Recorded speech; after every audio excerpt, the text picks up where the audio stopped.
சர்ச்சைகளை கிளப்பியுள்ள எம்புரான் பட தயாரிப்பு நிறுவனம் தொடர்புடைய இடங்களில் அமலாக்கத்துறையினர் சோதனை நடத்தி வருகின்றனர்.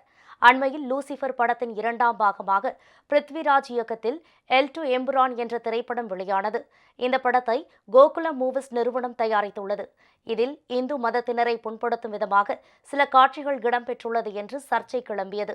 இது தொடர்பாக RSS அமைப்பைச் சேர்ந்த பலர் படத்தின் சில காட்சிகளை நீக்க வேண்டும் என எதிர்ப்பு தெரிவித்தனர். அதன்படி 2 நிமிட காட்சிகள் நீக்கப்பட்டன. நடிகர் மோகன்லால் இந்த காட்சிகள் குறித்து தனது வருத்தத்தை தெரிவித்தார். அதேபோல முல்லை பெரியாறு அணை குறித்து சர்ச்சைக்குரிய காட்சிகள் இடம்பெற்றுள்ளதாக தமிழகத்தில் கடும் எதிர்ப்புகள் கிளம்பின.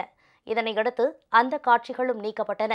இந்நிலையில் கோகுலம் குழும நிறுவனங்களில் ஒன்றான கோகுலம் சிட்பண்ட்ஸ் நிதி நிறுவனத்தில் அமலாக்கத்துறை அதிகாரிகள் சோதனையில் ஈடுபட்டுள்ளனர்.